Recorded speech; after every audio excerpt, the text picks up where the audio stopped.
11 h ce matin, c'est d'un pas déterminé qu'une petite délégation d'urgentistes se rend à la direction du Char. Plus de 3 mois et demi après leur fracassante démission collective, ils signent enfin un protocole de sortie de conflit et une trentaine d'annexes qui balisent dans les moindres détails les engagements et les actions que la direction doit mettre en œuvre. Très détaillé, un point, une personne responsable, un calendrier. Enfin, c'est vraiment tout azimut. Il y a un gros objectif de projet de service, d'organisation de service, de ce qu'on appelle dans notre jargon la maquette organisationnelle, c'est-à-dire quel temps médical, sur quel horaire, sur quel poste de travail. D'ici septembre, les urgences devront atteindre le chiffre confortable de 40 médecins à temps plein, avec l'arrivée d'un nouveau chef de service et d'une dizaine d'urgentistes. Un soulagement pour ceux qui n'avaient que leur carrière à mettre en péril pour être entendus. On est quand même très soulagés d'arriver à un protocole finalement qui reprend les points qui étaient sortis, qui avaient déjà été médiatisés concernant le service, à la fois les ressources humaines, à la fois les locaux, parce qu'on a dans ce protocole, il y a aussi un engagement de la direction pour, si on a besoin de modifier des filières, de faire des travaux et de mettre en place tout ça.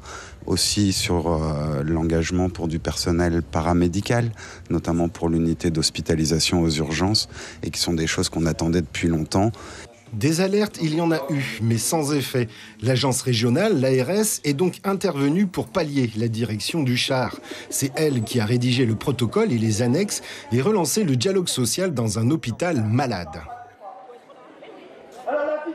Ce qui nous manque, c'est une aptitude à gérer les conflits en amont, un dispositif de prévention des conflits, comme on dit parfois. Mais là, c'est la direction que vous pointez du doigt.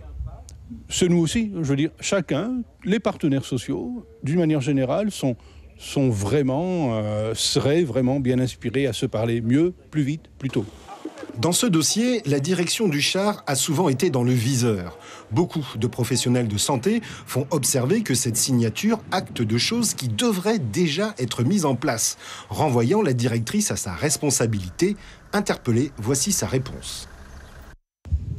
Par définition, le directeur assume toute la responsabilité juridique de l'établissement, y compris celle d'erreurs potentielles de différentes personnes. Donc, à ce titre-là, oui. La direction et le futur chef de service des urgences ont maintenant une feuille de route et un calendrier qui balisent les actions et les rendez-vous jusqu'à la fin 2019. Espérons que la crise des urgences aura été un coup de fièvre salutaire pour tout l'hôpital de Cayenne.